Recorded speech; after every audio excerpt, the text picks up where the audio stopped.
زعابي مقابر حلمتات سب انتي كبلن إزبل فرحيو مبزحتو سب نتازلت حانت هيوت نسبات محقوسيت كقبراي فتنمو أمود أتاقن بتعسان قوهن توحيد تعرف نسخة بزعبا سبات كتشنا 99% جيزي هاك تطفق خلقا سبات كن بزعبا خاك حسبو 1% جيزي وناي ولومن سلم من دقيقة نزيه اللي تعذبي لخا هيوت خاتب بلاش زلخا ناس انت مالت كل سب كفتو كامت صباي زي كونس سبات انت تصلو خاون كي تربشها من نتخم محاز مالتيو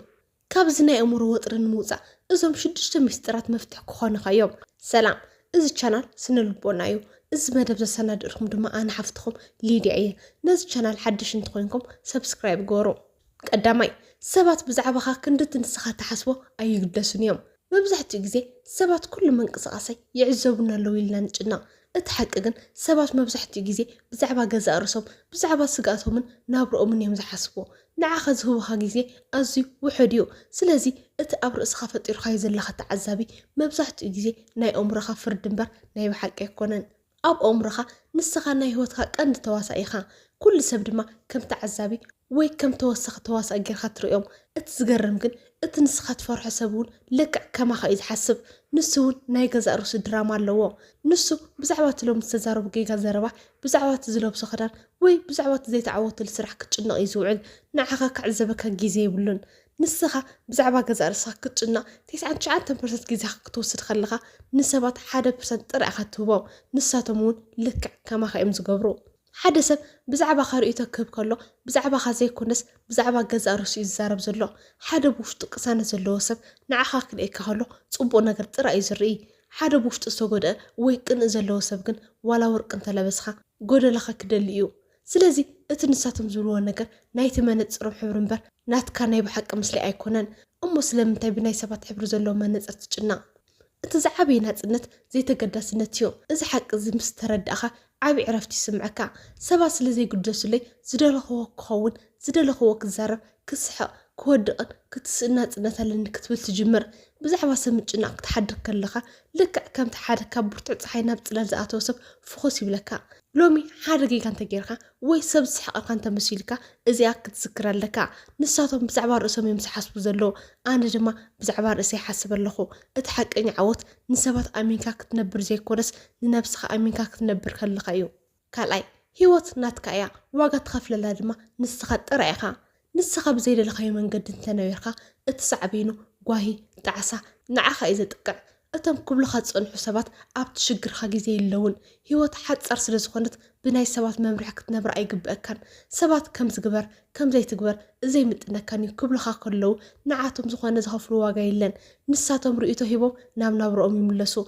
نسخا كن بت نساتم زبولخا تماريحخا زي تفوتو تمرت تماهيرخا زي تفوتو سرح انتحيسخا وي مس زي تدلي سب حدر انتغيرخا اتغوهن تعسن نعخا طرا يسترف اتم مخرتي ابت ناي تعسان غيزيها نعخا كتكو ايخلون يوم هيوت كم حنت مكينة توسيدنا نسخة ابت ناي مرحنة بوتا كتقمطلكا سبات كاب دحريت خوينو ناب يمان تعصف ناب صقم تعصف كبلخا يخول يوم انت تتغاغيخا كن اتحدغا نعخا ايو مرح هيوتخا اب ايد كالوت نتهيبخايا نساتم ناب زدليو ناب ربحهم وي ناب تقول عزم مسلم كوس دخايوم نسخة كن اموداتا اب زيد لخو بوتا بصحيرخا كتحزنيخا أب هوسبيتال نزعرفو سبات زكراخون زنبور نرسسات كم زغلصو اتزعبين قدامين تعسانايتم كموت زقربو سبات كم تسبات كاباي صبيو زي كونس كم انا زدلخو حقኛ ህይወት كنبر تبعت تزلون نيرو እዚ ማለት ብዙሕ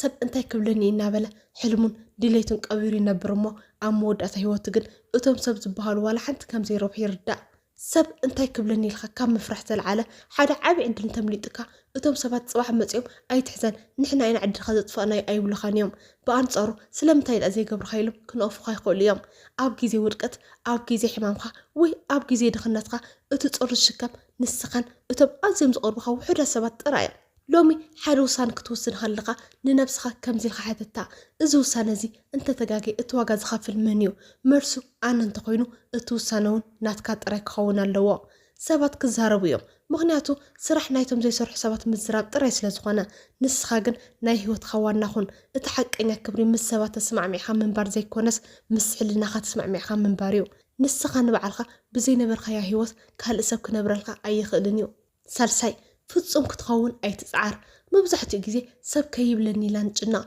جيجا خنسرح لنا سبات كسحقلنا ويكنعونا سلنفرحيو جيجا مقبارجن كفل نايتنا ممهر مسرحيو جيجا تتخا بتبع تقبلهم سبات كسحقون تدليم دما يسحقو اتنسخات رخوة مكراجن كابناتهم لاغصن العلي كبريو ፍጹም ክትኸውን ኣይትፅዓር እቲ ንብዙሓት ሰባት ብሂወት ከለዉ ከም ዝሞቱ ዝገብሮ ወይ ድማ ክእለቶም ከይጥቀሙ ዘሰንክሎም ዓብዪ ስነ ልቦናዊ መፈንጥራ እዩ ፍጹምና ጽቡቕ ባህሪ ይመስል እምበር ብመሰረቱ ግን ካብ ፍርሒ ዝነቅል ሕማም እዩ መብዛሕትኡ ግዜ ፍጹም ክንኸውን ንፅዕር ብሉፅ ስራሕ ክንሰርሕ ስለ ዝደለና ዘይኮነስ ንቐፌታ ንምክልኻል እዩ ፍጹም እንተኮይኑ ማንም ክነቕፈኒ ኣይኽእልን እዩ ማንም ክስሕቐለይ ኣይኽእልን ኢልና ንሓስብ ሓቀኛ ብቕዓት ግን ካብ ጌጋታት ተማሂርካ እዩ ዝመፅእ ፍጹም ክኸውን ኣለኒ ኢልካ እንተተበጊስካ ሓደ ስራሕ ንምጅማር ትፈርሕ ጽቡቕ ጌራ እንተ ዘይተዛሪበስ ኢልካ ትስከፍ እቲ ዝሰርሖ ስራሕ እንተ ዘይተፈትሽ ኢልካ ትሰናኸል ብኣንጻሩ ግን እቶም ክጋግ እየ ክመሃር ድማ እየ ኢሎም ዝነቐሉ ሰባት እናተዓንቀፉ ይኸዱ እሞ ኣብ መወዳእታ ካብቲ ፍጹም ክኸውን ዝፅበ ዘሎ ሰብ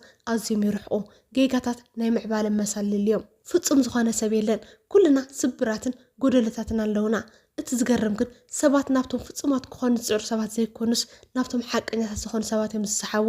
ጎደለታትካ ክትሓብእ ክትፅዕር ከለኻ ንሰባት ትርሕቆም ጎደለታትካ ተቐቢልካ ብትብዓት ክትነብር ከለኻ ግን ንሰባት ተተባብዖም ሓደ ሰብ ጌጋ ክትሰርሕ ከለኻ እንተስሒቆልካ እቲ ሰሓቁ ብዛዕባኻ ዘይኮነስ ብዛዕባ ገዛእ ርእሱ ይዛረብ ዘሎ ንሱ እውን ጌጋ ክሰርሕ ስለ ዝፈርሕ ንዓኻ ክርእካ ከሎ ናፃ ምዃንካ ስለ ዝቐንዕልካ እዩ እቲ ዝስሕቕ ሰብ ተዓዛቢ ጥራይ እዩ ንስኻ ግን ተዋሳኢ ኢኻ ተዓዛቢ ኣቦቱ ደው ኢሉ ይተርፍ ተዋሳኢ ግን እናወደቐን እናተስእን ርሕቐት ይጓዓዝ ኣተሓሳስባኻ ካብ ፍጹም ክኸውን ኣለኒ ናብ ሎሚ ሓደ ስጉምቲ ክምዕብል ኣለኒ ቀይሮ ሎሚ ተዛሪብካ እንተተሰናኺልካ ተዛሪበ ኣለኹ ኢልካ ተሓጎስ ሎሚ ስራሕ ጀሚርካ እንተዘተዓዊትካ ተመክሮ ረኺበ ኣለኹ በል እቲ ንስኻ ብውሽጥኻ ትረኽቦ ናይ ምዕባለ ስምዒት ካብቲ ሰባት ዝህቡኻ ናዳ ወይ ላግፂ ኣዝዩ ዝበለፀ እዩ ፍጹም ክትኸውን ምፍታን ንነብስኻ ምቕባር ማለት እዩ ጎደሎ ክትኸውን ፍቐድ ክትጋገብ ፍቐድ ክሰሓቐልካ ፍቐድ እቲ ሓቀኛ ጽባቐ ኣብቲ ምስ ኩሉ ድኽመትካ ብትብዓት ክትነብር ከለኻ እዩ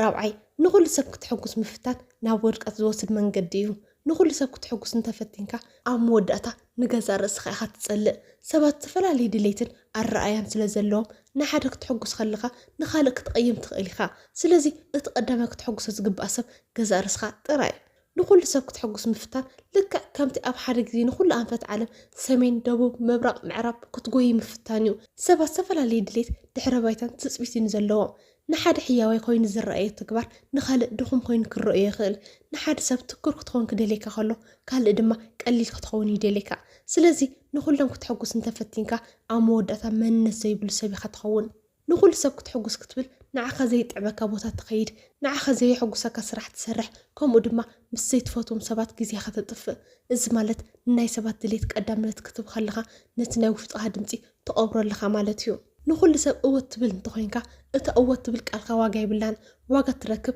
ኣይፋልን ክትብል ክትጅምር ከለኻ ጥራይ እቲ ዝገርም ሓቂ ንኹሉ ሰብ ክሕጉስ ዝፅዕር ሰብ ካብ ሰባት ዝረኽቡ ክብርን ኣኽብሮትን ኣዝዩ ውሕድ እዩ ሰባት ብባህሪኦም ነቲ ዶብ ዘለዎ ንነብሱ ዘኸብርን ኣይፋል ምባል ዝኽእልን ሰብ እዮም ዝያዳ ዘኽብሩ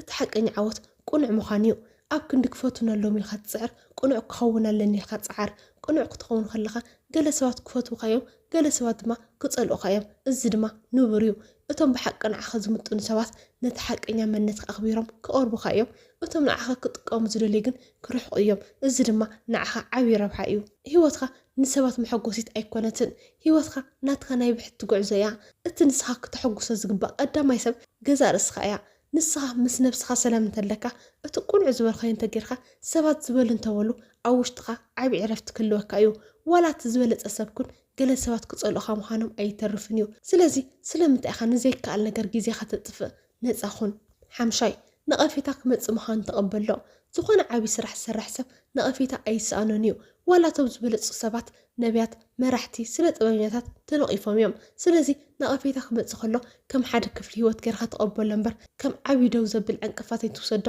ኣብዚ ዓለም እዚ ዝኾነ ሓድሽ ነገር ክትሰርሕ ክትልወጥ ወይ ፍሉይ ክትኸውን ተደሊኻ ነቐፌታ ናይ ግድን እዩ ልክዕ ከምቲ ሓደ ነጋዳይ ንመንግስቲ ግብሪ ዝኸፍል ንስኻ እውን ዓወትካ ንመንቀሳቐስካ ትኸፍሎ ግብሪ ነቐፌታ እዩ ሓደ ሰብ ተነቒፉ ማለት ሓደ ነገር ይገብር ኣሎ ማለት እዩ ዘይተነቐፈ ሰብ እንተልዩ ንሱ ዋላ ሓንቲ ዘይገብር ኣብ ሓደ ቦታ ደው ዝበለ ሰብ ጥራይ እዩ እስኪ ንድሕሪ ተመሊስካ ሕሰብ ካብቶም ኣብ ታሪክ ወዲ ሰብ ዝዓብዩ ሰባትን ነቢያትን ላዕሊ ቁኑዕ ዝኾነ ሰብ ኣሎ ዶ የለን እንተኾነ ግን ንሳቶም እውን ካብ ፀርፊ ካብ ነቐፊታን ካብ ላግፅን ኣይድሓኑን ንኢየሱስ ክርስቶስ ነቒፎምዎ ንነቢ መሓመድ ነቒፎምዎ ንኩሎም ዓበይቲ መራሕቲ ነቒፎምዎም እዮም ስለዚ ነቐፌታ ክመፅእ ከሎ ልክዕ ከም መንፊት ኹን እቲ ንዕቤትካ ዝጠቅም ሕለፎ እቲ ጉሓፍ ግን ናብ ውሽጢኻ ከይኣተወ ደገ ይትረፍ ነቐፌታ ክመፅእ ከሎ እወ ሓደ ትርጉም ዘለዎ ነገር ይገብር ስለ ዘለኹ እዮም ዝዛረቡ ዘለዉ ኢልካ ሕሰብ ንኩሉ ሰብ ክትሐጉስን ካብ ነቐፌታ ክትሃድምን ምፍታን ንነብስኻ ኣብ ጉድጓድ ምቕባር ማለት እዩ ነቐፌታ ንፀላእትካ ሕደገሎም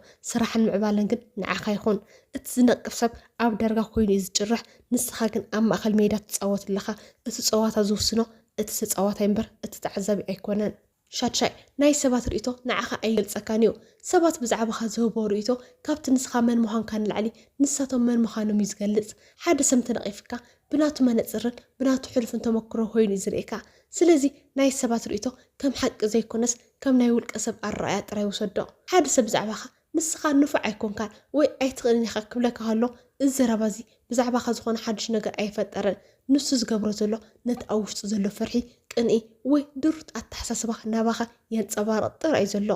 ኣብነስ ፀሊም መነፅር ዝገበረ ሰብ ንዓለም ፀላም ኮይና እያ ትረአዮ ንሱ ዓለም ፀላም እያ ስለ ዝበለ ግን ዓለም ፀላም ኣይትከውንን እያ እቲ ፀገም ኣብቲ ዓለም ዘይኮነስ ኣብቲ መነፅር እዩ ሰባት እውን ብናይ ገዛእ ርእሶም ናይ ሂወት ተመክሮን ፀገማት ተዓፊኖም እዮም ንዓኻ ዝፈርዱኻ ርእቶ ሰባት ከም ኣየር እዩ ዝቀያየርን ዘይርጉዕን ሎሚ ጎበዝ ዝብልካ ሰባት ፅባሕ ብዘይፈተኻዮ ነገር ሕማቅ ክብሉካ ይኽእሉ እዮም እሞ መንነትካ ኣብ ከምዚ ዝበለ ዘይርጉዕ ነገር ክትሃንፆ ትኽእል ዶ ሓደ ጥንታዊ ምስሊ ኣሎ ሓደ ሰብ ሕማቅ ዘረባ ከም ውህበት ሒዙ እንተመፅኡ ንስኻ ድማ ነቲ ውህበት እንተዘይተቐቢልካዮ እቲ ውህበት ናይ መን ይኸውን መልሱ ናይቲ ዘምፅኦ ሰብ ይኸውን ሰባት ብዛዕባኻ ዝብልዎ ሕማቅ ነገር ንስኻ ኣብ ውሽጥኻ እቲኻ እወ ኣነ ከምኡ ኢልካ ክሳብ ዘይፈረምካሉ እቲ ዘረባ እናታቶም ጥራይ ኮይኑ ይሰርፍ ንዓኻ ክትንክፈካ ኣይኽእልን እዩ ዝኾነ ሰብ ንዓኻ 100% ክፈልጠካ ኣይኽእልን እዩ ንሳቶም ዝፈልጡኻ ካብቲ ዘርኣኻዮም 5% ጥራይ እዩ እቲ ዝተረፈ 95% ሕልምታትካ ፃዕርኻ ውሽጣዊ ቃልስኻ ንሳቶም ኣይርእይዎን እዮም ስለዚ ሓደ ሰብ ብዛዕባኻ ርእቶ ክህብ ከሎ ነቲ 5% ርእዩ ይዛረብ ዘሎ እዚ ድማ ንዓኻ ንምግላፅ ብፍፁም እኹል ኣይኮነን ሰባት ከምዚኢኻ ስለ ዝበልኻ ከምኡ ኣይትኸውንን ኢኻ ንስኻ እቲ ኣብ ውሽጥኻ ዘለካ ሓቀኛ ሰብ እምበር እቲ ሰባት ዝሰኣልዎ ስእሊ ኣይኮንካን ሰባት ብዛዕባኻ ክዛረቡ ከለዉ እዚ ናቶም ኣረኣያ እዩ ንዓይ ግን ኣይገልፀንን ኢልካ ንነብስኻ ንገራእ ንሎሚ ዘዳልኸልኩ መደብ እዚ ይመስል ኣብ ዝቕፅል ቪድዮ ብካልእ ኣገዳሲ ርእሲ ክሳብ እንራኸብ ሰላም ፅንሑ